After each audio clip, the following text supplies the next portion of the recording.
Thank you. I would like to welcome this opportunity to address the World Health Organization Assembly. We are in the midst of the most serious public health emergency our world has experienced in over 100 years. Containing the coronavirus pandemic has dwarfed all other issues facing an international community and individual countries.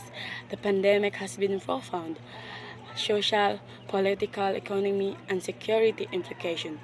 For all of us, it is impacting on human health, the economic of all affected countries, and the livelihood of millions of people, although has affected both developed and in developing countries.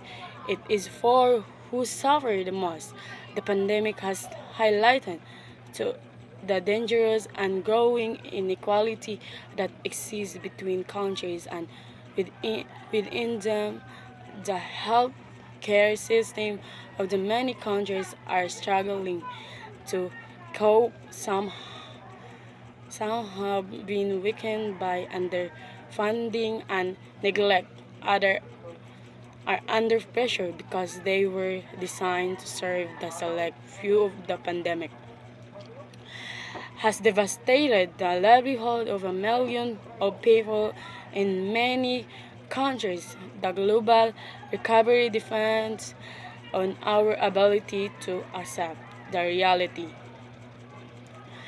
that the virus will be with us for some time in that what we need to prepare to adapt according to social distancing hygiene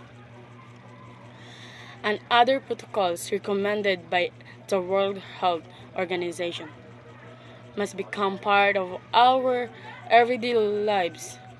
Africa affirmed its full support for the World Health Organization, which has been key in guiding the international response to the pandemic.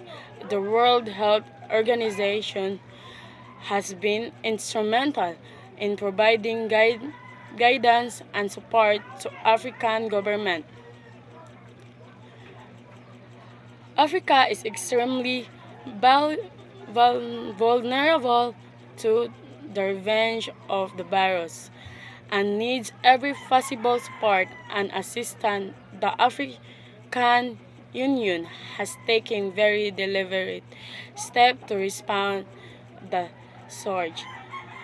The African Union has made a call for developing countries to be assisted in their effort to combat the pandemic and to build their economies. Their assistance needs to include the receive.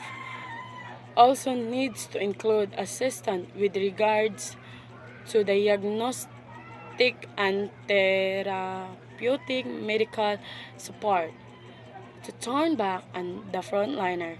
If the pandemic, we must also do an international collaborate as well as solidarity around issues like research and development and investment.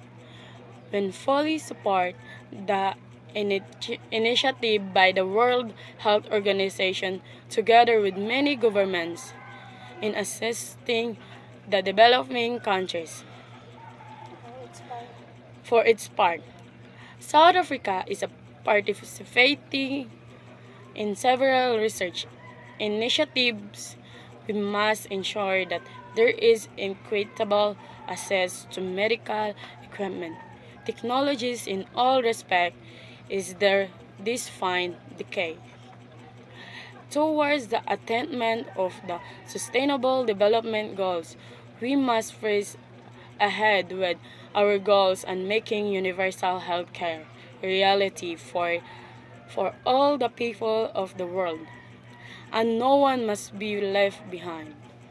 The virus has demonstrated the essential values of universal health coverage, and this is where we need full solidarity. Let us continue to be bold and courageous in confronting this pandemic. Let us continue to collaborate and act in solidarity in the interests of the millions of people around the world. Thank you.